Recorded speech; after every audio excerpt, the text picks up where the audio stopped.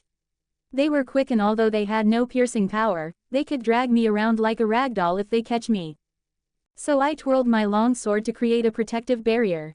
The flames took the form of a flower and I deflected every incoming arrows with ease. Flame breathing. Fourth form. Blooming flame undulation. Flame breathing was known to be an aggressive fighting style that required explosive strength and inhumane stamina to burn forever. But the fourth form was created solely for defensive purposes. I flicked my sword to clean the blood off and I watched as Susumaru healed herself. I observed her body closely as her body healed, and not just that, she grew 4 more arms from the side of her torso. "I will burst your head for that," she screamed at me. I brought up my sword and a smile tugged my lips. The enemy spoke. 6 Tamari balls with an inbuilt aimbot in the form of arrows rushed at me at the speed of sound. It was surely a sight to behold. Anyone else might have shat their pants. Their action was desperate and angry. They took me as a weak opponent at first, but now they realized they were the ones who should be scared. They were giving everything they had. I could tell at a glance that they were inexperienced. It was probably not long ago that they turned into demons. They had solid teamwork and they found a genius way to work together, but that was it. They didn't really know how to fight, nor the dangers that came along with it. I'd assume that all of the opponents they faced till now were too busy dealing with their combined attacks, so they were never confronted head-on. Multiple battles such as that had given them false confidence. My arm and sword became one and they blurred into multiple afterimages. I focused on my breath to maintain deep concentration and maximum reflex. My eyes and my mind were quick, it was just my body that had to catch up. 6 deadly balls bounced and swerved in a way that defied physics. Yet their objective was the same: put a hole in me. But under the shocked gazes of the enemy, I deflected the incoming projectiles with ease. My arm completely disappeared with rapid movements as I blocked every attack coming at me. I also used the shiny, reflective side of my sword to look behind me, so I was able to block all attacks that came from every angle. I liked the expression on their faces while looking at the scene I was painting. Despair. Because no matter how angry they were, no matter how frustrated they were, and no matter how much they desired strength, I was always angrier, I was always more frustrated, and my thirst for power was far greater. I just learned how to control them. I mold them into a blade that cuts down demons unfortunate enough to encounter me. I am Malenia, Blade of Mikela, and I have never known defeat, I said with an amused smile on my face while I slowly walked towards Susumaru. The sound of a blade moving at incredible speed in the air and the clanging sound of Tamari balls getting deflected rang through the surroundings. Sparks surrounded me. What are you doing?" she screamed. "Can't you see? I'm entertaining myself because truthfully, your strength is..." My legs propelled me forward faster than sound. Boring. In an instant, I was behind her and the deed was already done by then. Susumaru's head slid off her neck and I crushed her head with the soles of my shoe. Her body disintegrated after a few seconds. I disappeared again right after. My movement was untrackable by the naked eye. Years of training and perfect movement allowed me to achieve feats of incredible speed. You have good eyes, I said from behind Yahaba. He was sitting on top of a tree, trying to hide from me. Yahaba leapt off the tree and put his hands forward. His palms had eyes and they blinked. Then multiple arrows shoot towards me. Let's see who has better eyes, I said and easily cut through the invisible arrows. He was telling me everything, his strategies, his fears, and even things he had not realized yet. I spy with my little eyes, something red, I said, lunging towards my left and swinging my sword. I was just in time to catch Yahaba who, with the help of his arrows, was trying to fly away from me.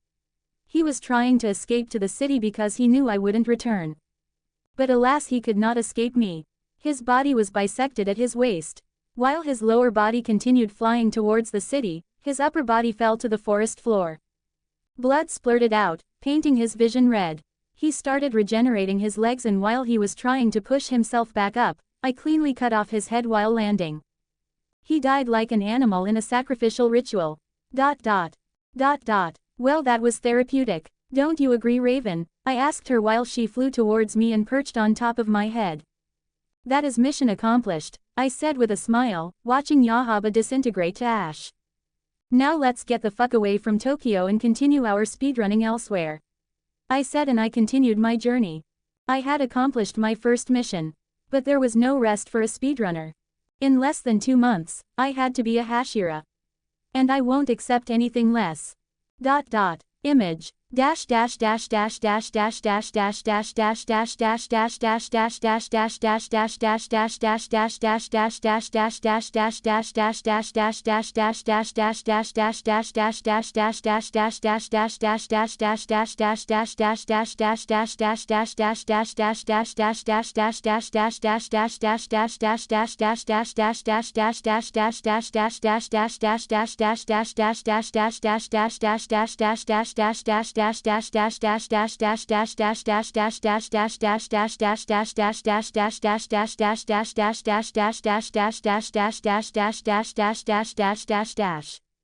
.46 comments 0 vote.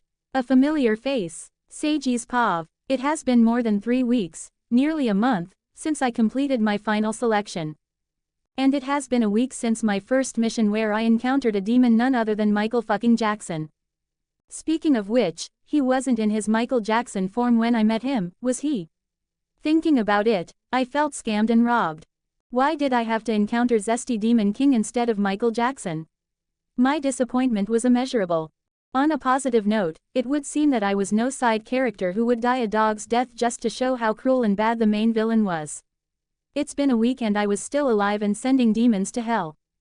Do you guys remember those 2 dudes who died after knocking Muzen's shoulder and the woman whom he tortured by injecting his blood into her until her cells melted? Yeah, I was glad not to be one of them. Anyway, the missions I got afterwards all went extremely well.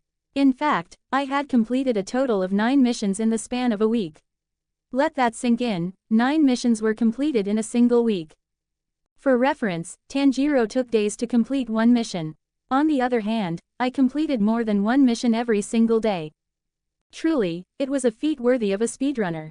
However, the main reason I was able to complete missions so quickly was my eyes. Of course they were my special cheat. Now imagine this, you are a demon slayer and you have a mission that's said to investigate a village which had missing people recently. Now you go to this village and strangely enough, you find nothing wrong with it. Then you have to stay there and investigate for days upon days until the demon act up again. Only then could you slay the demon and save the village. I need not go through such things. I went to the village and with the help of my eyes, I could see the marks of demons and their blood demon arts. You usually find blood demon art in such villages as it is only demons with that kind of technique that would stay and terrorize a village. So I was easily able to find these demons and what was going on in the village. I did not need days to investigate. And even if the demon left no mark or used blood demon art, they usually have tunnels underground or a hideout. I was able to find such places with my eyes.